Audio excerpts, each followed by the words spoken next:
आपके सामने ये कई सारे वर्ड्स दिखाई दे रहे हैं और इनका मतलब होता है अभी तक, अब तक या फिर अभी भी। तो कंफ्यूजन इस बात में है कि हम कब किस वर्ड का यूज करें। तो चलिए इन सबको हम स्टडी करते हैं वन बाय वन और इंश्योर करते हैं कि सही जगह पे हम सही वर्ड का इस्तेमाल कर पाए। तो चलिए वीडियो को शुरू करते हैं और ये पहला वर्ड लेते हैं स्टिल। तो स्टिल का मतलब अभी तक या फिर अभी भी।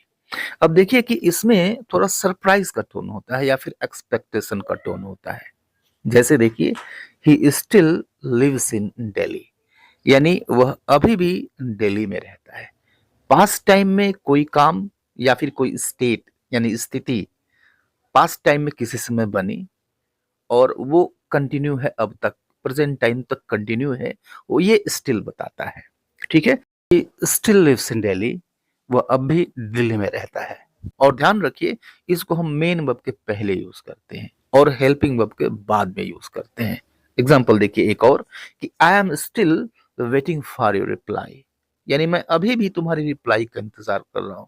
यहाँ दोनों चीजें आई, हेल्पिंग वर्ब भी आई और मेन वर्ब भी आया, इन दोनों के बीच में यूज हो गया।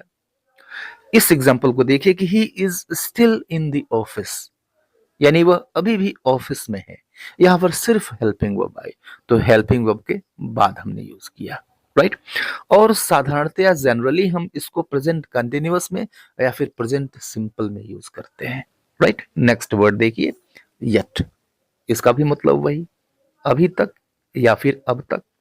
इसे हम यूज करते हैं क्वेश्चंस में और नेगेटिव स्टेटमेंट्स में।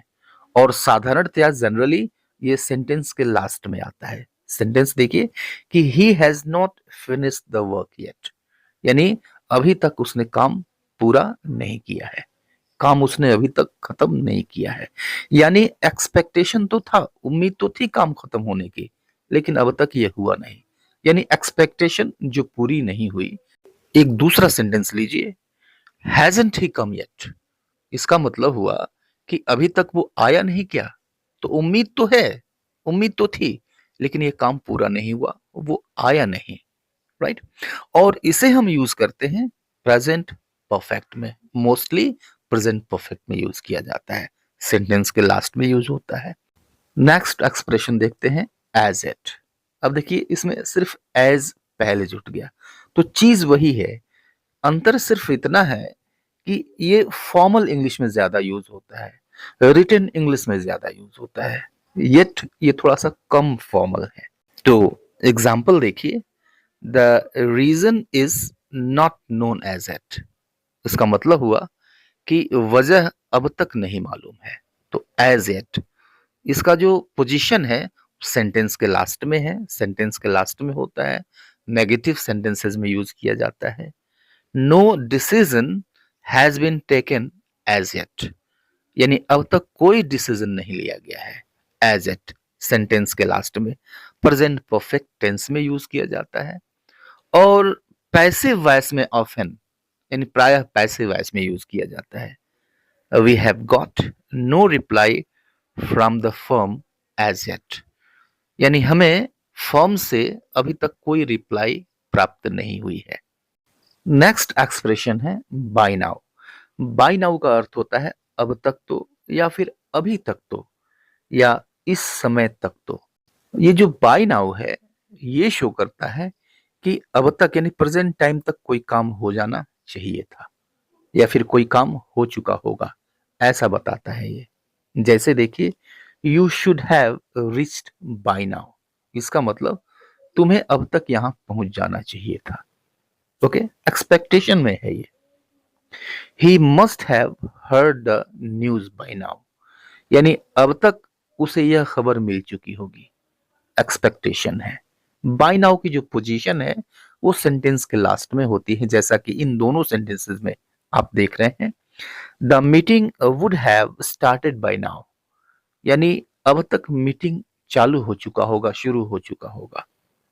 ओके, यूज किया जाता है इसको परफेक्ट टेंसेस में। मॉडल परफेक्ट प्राय जनरली मॉडल परफेक्ट के साथ यूज करते हैं। इन तीनों सेंटेंसेस में आपने इस बात को देखा। टिल नाउ यानी अभी तक या फिर अब तक, ये शो करता है कि कोई काम या फिर कोई स्थिति पास्ट टाइम में बनी और वह स्थिति अभी तक कंटिन्यू है।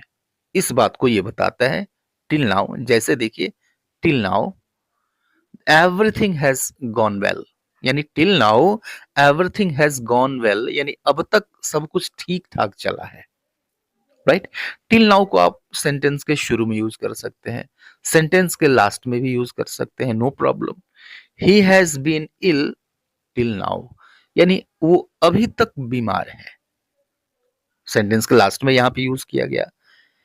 आई have been living in Delhi till now, यानी मैं अब तक दिल्ली में रह रहा हूं। तो अब ये बता रहा है तीनों सेंटेंसेस में कि कोई काम पास्ट टाइम में शुरू हुआ और वो अब तक कंटिन्यू है, वो स्थिति अब तक बनी हुई है, ये बताता है। और जनरली इसे हम यूज करते हैं प्रेजेंट परफेक्ट टेंस में। नेक्स्ट एक्सप्रेशन देखते हैं, सोफा फ्रेज है, इसका मतलब होता है अब तक या फिर अब तक के लिए या फिर अभी तक के लिए। अब ये यह बताता है कि अब तक कोई काम कितना कंप्लीट हुआ, यानी किसी काम की ये प्रोग्रेस बताता है कि कोई काम कितना कंप्लीट हुआ, कितनी उसमें प्रगति हुई, कितना अचीवमेंट हुआ। For example, so far we have completed 4 chapters. तो so far we have completed 4 chapters, यानी अब तक हम 4 चैप्टर्स कंप्लीट कर चुके हैं। ये प्रोग्रेस है, ये अचीवमेंट है। ओके, इसको सेंटेंस के शुरू में यूज कर सकते हैं। The Indian team has scored 250 runs so far, यानी इंडियन टीम ने अब तक 215 रन बनाए हैं। तो सो फार यहां इस सेंटेंस में देख रहे हैं कि लास्ट में आया हुआ है, आप लास्ट में यूज कर सकते हैं। सो फार सो गुड, यानी अब तक तो सब ठीक है। अब सो फार को आप देख रहे हैं कि सेंटेंस के शुरू में भी यूज किया गया है, सेंटेंस के लास्ट में भी यूज किया गया है। आप भी करें। इसे हम यूज करते हैं प्रायः जनरली प्रेजेंट परफेक्ट टेंस में। तो आज के लिए इतना ही, मिलते हैं नेक्स्ट वीडियो में, तब तक के लिए goodbye and take care.